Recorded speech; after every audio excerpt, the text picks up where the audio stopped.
racing.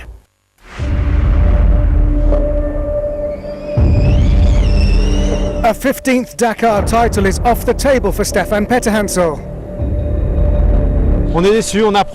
We're devastated. We're learning, but we've paid a heavy price.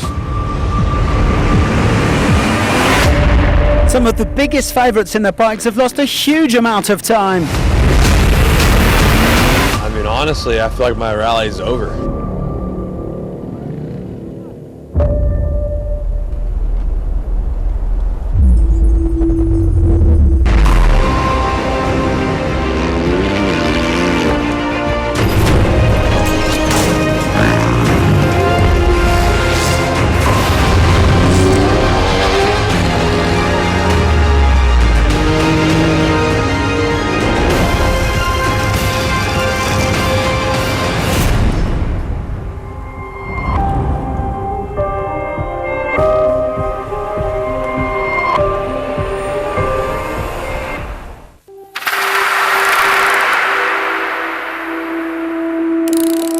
The Dakar, a story of passion, commitment, but also drama as soon as its early days, and the love between a father and his daughter, Manuel and Monica Plaza, in good times and bad ones. We damaged our suspension. I tried to change it, and in doing so, I hurt my finger and cut the skin around it. Vale, no te mueves hasta que yo te diga, por favor. We're going to see if we can repair it now when the truck arrives. The doctor told me I could continue, and we're going to try to continue. Go over there, over there. There's Richard.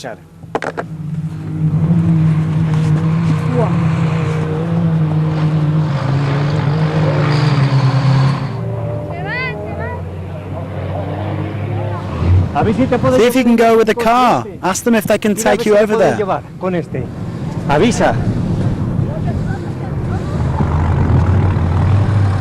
Monica's gone to see if she can jump in a car and go and get them, because the problem is that the spare parts are all in the truck.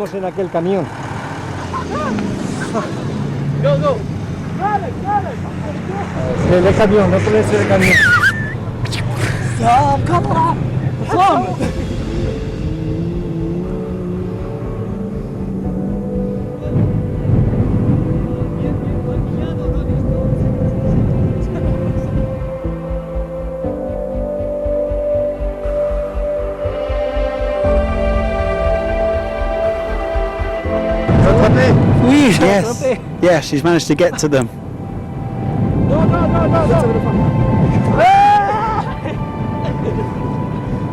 We'll be able to carry on.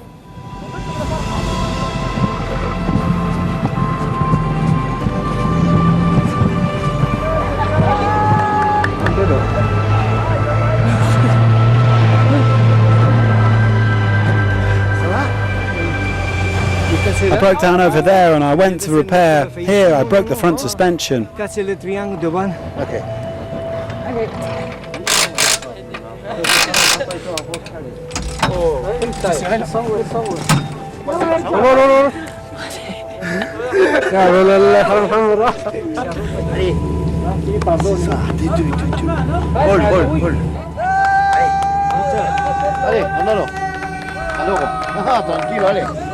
And eventually, after tense moments and a big emotion, the adventure of the Plaza father and daughter continues on the 2022 Dakar.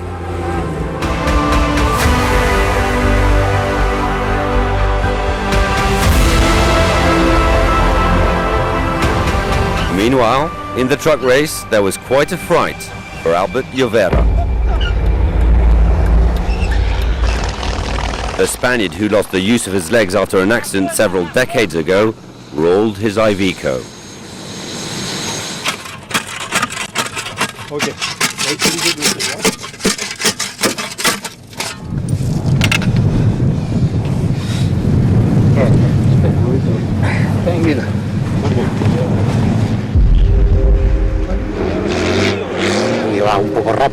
We were driving a bit too fast coming from behind, and we came over a dune and we had a half roll. It's a shame because we were doing well. But we were maybe going too fast. Just a little.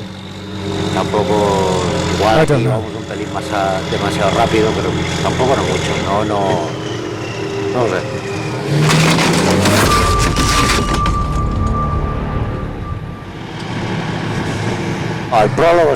Prologues are always bad. There's a lot to lose and very little to gain. But now I think we will carry on. We're going to see how everything is on the truck. See how all the liquids are. We only had a half roll. But I think we can continue. Before we get back to the bivouac, we really can't know too much.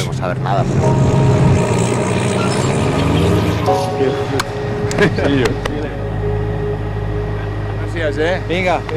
Cort. Vale. It's all changed today because of heavy rainfall in the northeast of Saudi Arabia. No more marathon bivouac, so the competitors will head straight to Al Qaisuma after a second stage of 338 kilometres. There should be a fast start before more tough navigation and dunes later in the day. Well, these were the scenes at the Al Qaisuma bivouac this morning. Nowhere near as dramatic as the flooded Al Artawiya bivouac, which was supposed to host the marathon bivouac. Safety, of course, is a major priority on the Dakar, so the decision was made to cancel the marathon stage, in which competitors have to fend for themselves with no assistance. The decision was made to cancel the marathon stage, which would have been held today and tomorrow.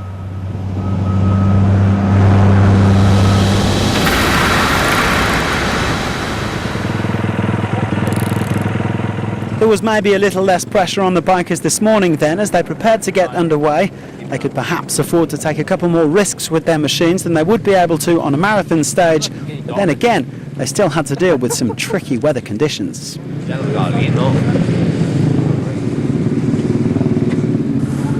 Well, the rain and the wind make things interesting and kind of washes away the track and changes things up quite a bit, and that can make things quite interesting out there. But I mean, I would expect nothing less in the Dakar. We didn't come here for it to be easy.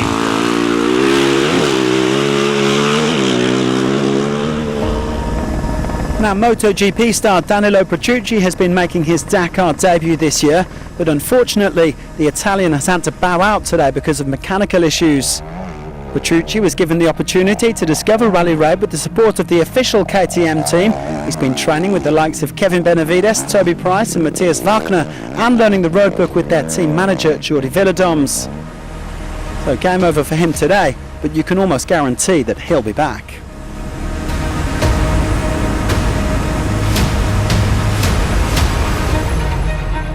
After his fantastic stage victory yesterday, Daniel Sanders was opening the piste, and the Aussie was quickly caught by the rider just behind him, Pablo Quintanilla.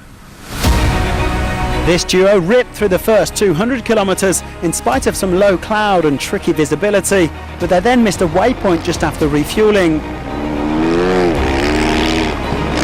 Sanders would end up losing around 25 minutes and the overall lead, but he wasn't too downbeat at the finish line. Me and Pablo was searching for a waypoint here, and then I see Walkner and a few other riders coming, and I pushed a lot and tried to make up as much time as I could in this last dune section, so it was really good. I think I recovered, a really big mistake. The Hero Motorsports team had a pretty disastrous build-up to Dakar 2022. First, Sebastian Buhler suffered a nasty leg injury in Abu Dhabi, and then their new signing, Franco Kaimi, also got injured while he was training in Dubai. South African Aaron Mare was drafted in as a late replacement for Kaimi, and he has made a very solid start to his second Dakar. He says that he would be delighted with a top 15 finish come the end of the rally, and he's currently 9th overall. Stefan Zvitko has been one of the top privateers on the Dakar for over a decade. Don't be fooled by his number 142. The Slovakian is one of the best in the business, especially when you consider that he has never had the support of a factory team. The 2016 runner-up finished 8th last year, and in spite of a crash yesterday in which he broke the roadbook tower, he is currently running 8th again.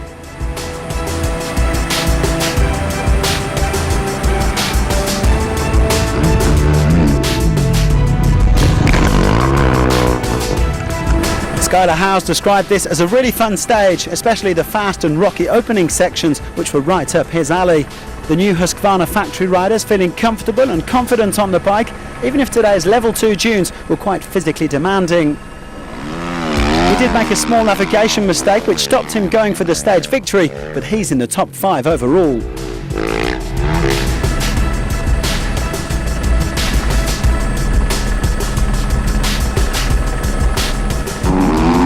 Mare said it was a real treat to spend a bit of today riding with the defending champion, Kevin Benavides.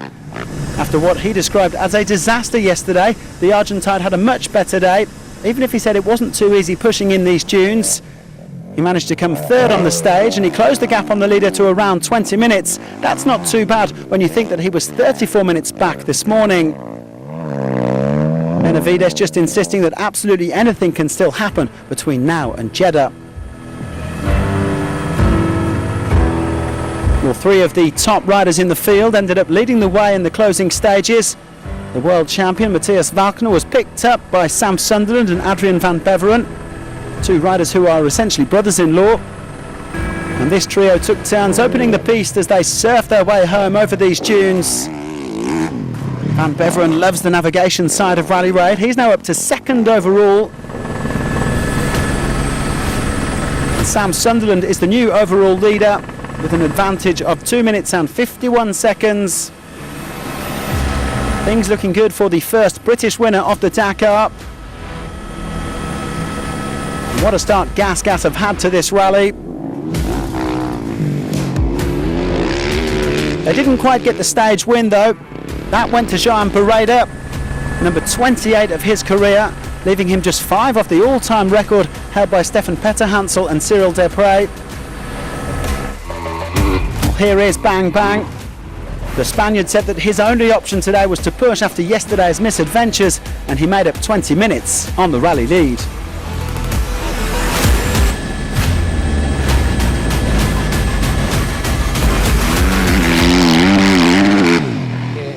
Well, after our big setback yesterday, we knew we had to give it our all today. It's important because we still have 10 days to go. We've worked hard all year to be here, so we're not just going to give up. We have to keep fighting. Anything can happen between now and the end of the rally.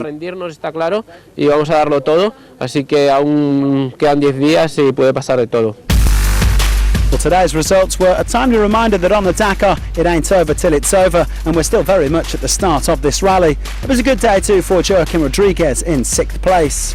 Just over 4 minutes separate the top 4, while Howes, Santolino and Quintanilla aren't too far behind.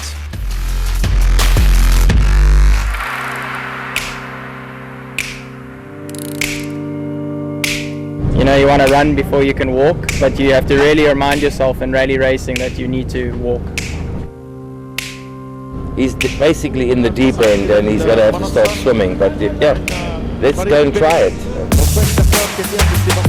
Over 20 years ago, Alfie Cox was one of the best bikers on the Dakar. 3 times on the podium, including 2nd spot in 2002, as well as 8 stage wins. The new Cox generation is ready for hopefully more success. We're a racing family. I mean, Hazel and I have been together 33 years. I think it's a little bit difficult for the wife. You know, I told her I was going to do 1 Dakar and 13 later, and then all of a sudden now, you know, this whole circle is turned and you've got your youngster coming to do the Dakar. I went different routes as a kid, and you know, I went the motocross route for a long time, and now I've literally done a full 360, and yeah, I guess that's why I'm here. There's so much more elements involved. The navigation is just something completely different, and you know, once you can piece the puzzle together, it starts to get better and better and better. Come to try and calm him down a little bit, you know, because they are youngsters, and we all know what youngsters, they want to go fast, but you know, rally is not just about going fast. The navigation is the key. Every night at the dinner table I have someone to ask questions, and that does help, so yeah. I think one thing I've taken from him is always make a plan, and it's something that I've managed to take from him, and you know, I just hope I can do the same like him, because it's really a good strength of him. Bradley Cox, all the way from South Africa. racing the Dakar is not about physical, it's mental pressure. You've got to be able to take the mental pressure and put it in a box, and also to try and say it's not about speed. Get the navigation right, and you don't have to go that fast and take unnecessary risks. I think at the moment, you know, my strength will be my speed for now, and also that I'm young.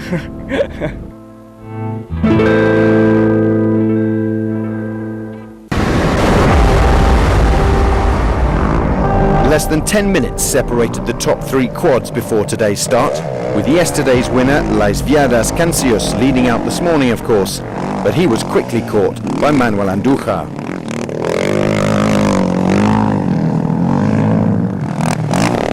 Italo Pedemonte kept pace with the leader until kilometre 120, but he lost half an hour before reaching the next waypoint.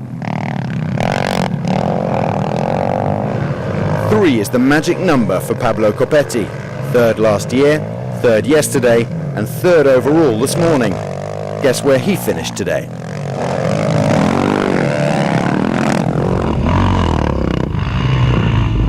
A navigation error cost Alexandre Giroud 20 minutes on Sunday, but he roared back to find his way into 2nd place on Monday's special. Reigning champion Andújar was desperate to claw back time after mechanical and navigation issues meant he gave away 50 minutes on stage 1B. The Argentinian had a stranglehold on today's special though. He just kept extending his lead, eventually storming home 2 minutes clear of the chasers. I came here to the Dakar for try to keep my championship, but first day I had a lot of problems in my bike, and now I am taking the time back again. I am 50 minutes from the leader, but I will try to do it. Andújar, Giroud, Copetti, the top 3 on the 3rd day of Dakar 2022, with yesterday's winner Cancius 8 minutes off the leader in 4th. He still leads overall, but Andújar looks like he's charging back. Copetti is Signore consistency, and Giroud has the leaders in his sights.